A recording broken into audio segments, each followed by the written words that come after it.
राम राम मंडळी. शेतकरी राजा या यूट्यूब चॅनलवर आपलं सहर्ष स्वागत आहे.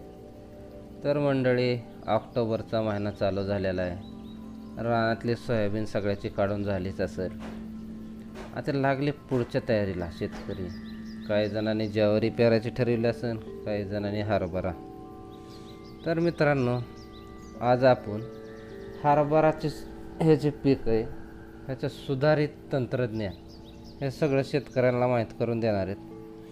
तर सुधारित जाती कोणत्या ते अजून पहिल्यांदा आपण बघून घेऊत. जुन्या जातीवर नका वळू, आता नवीन जाती लय निघाल्यात त्या सांगतो.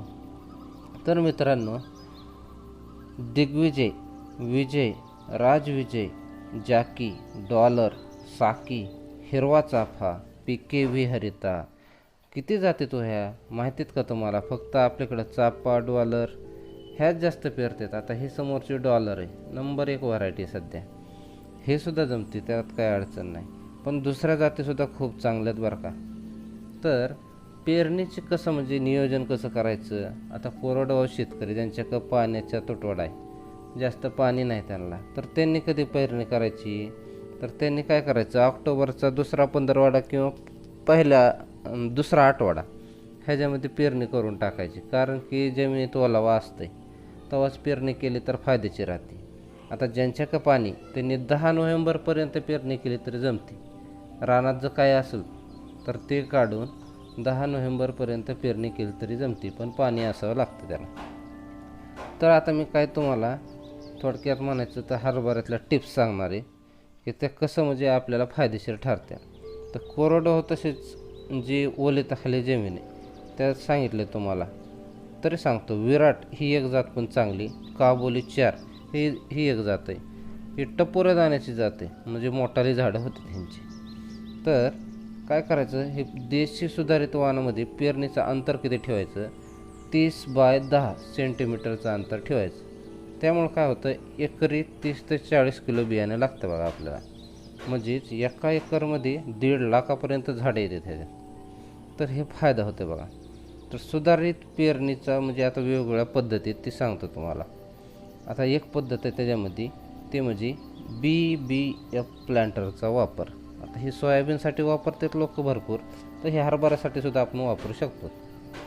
म्हणजे कसं, तर याद्वारे पेरणी करताना काय करायचं, 4 ओळीनंतर 2 बाजूला असं सऱ्या पडल्या जातात. त्या सऱ्याचा उपयोग काय होतं माहिती आहे का? 4 ओळीनंतर ज्याच्याकडं तुषार आहे त्यांना पाण्याचं पाईप टाकायला उपयोगाचं येतं बघा ते.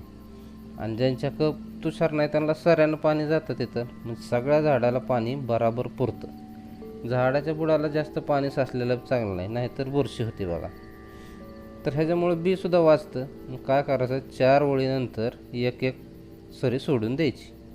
आता पट्टा पद्धतीत कसं असतंय, तर ह्याच्यामध्ये काय करायचं, हरभरा पेरणीसाठी ट्रॅक्टर जर आपण वापरत असतो तर 6 दात्याचं जे असतं, आता 6 दाते असते ट्रॅक्टरला, तर काय करायचं, असं ट्रॅक्टर गेलं की वापस येताना एक सरी सोडून द्यायची. म्हणजे 6-6च्या कशा पट्टे दिसले पाहिजेत आणि मध्ये असं पटांगण राहिलं पाहिजे एक काकरी सोडून दिल्यामुळे. म्हणजे आत फिरता येतं आपल्याला, फवारणीला अडचण येत नाही. न ठिबक टाकायला, आपलं ठिबक नाही करत, ज्यावेळेस तुषार टाकतो त्या पाईपाला पण म्हणजे झाडं मोडत नाहीत. हे फायदा होतो, दुसरं काय नाही. आणि व्यवस्थित आपल्याला फवारणी वगैरे करता येते, झाडाला खातपीत फेकता येतं. आता दुसऱ्या पद्धती पण आहेत आपल्या इकडं. तर त्या पद्धती तुम्हाला तर माहितीच. आता आपल्या इकडं ते पण धरतात आणि सरळच पेरून टाकते. पण हे सुधारित पद्धतीचा वापर करावा असं मला वाटतं. तर आता तुमच्या उत्पादन वाढण्यासाठी आता काहीतरी टिप्स देतो मी, म्हणजे पेरणीच्या टायमाला काय करायचं. तर पेरणीच्या टायमाला काय करायचं, आदल्या दिवशी 3 ते 4 तास हरभरा जे आहे ते आपलं भिजू घालायचं, 4 तास बरं का. त्यानंतर काय करायचं, ताडपत्रीवर असं पातळ थरामध्ये रात्रभर सुकू द्यायचं. उन्हात नाही, रात्री सुकू द्यायचं आणि सकाळी पेरणीसाठी ते वापरायचं. तर ह्यानं काय होतं, लवकर उगवून येतं, एकसारखं सगळं उगवतं. हे फायदा होतं बघा. आदल्या दिवशी काय करायचं, ते जे भिजून ठेवलेलं आहे आपण सुकवलेलं सगळं, त्याला पेरायच्या आधी काय करायचं, त्या बीज प्रक्रिया करायची बरं का. आता त्यामध्ये काय करायचं, बीज प्रक्रिया म्हणजे 5 मिली रायझोबियम, 5 मिली PSB व 3 ते 4 मिली ट्रायकोडर्माची प्रक्रिया द्यावी. तर काय करायचं, हे सावलीत अर्धा तास भिजू घातलेलं आहे ते ठेवाच लागतं आणि नंतर पेरणी करून टाकायची. तर खतं कोणते वापरायचे, रासायनिक वापरायची याला का शेणखत वापरायचं का दोन्ही वापरायचं ते सांगतो.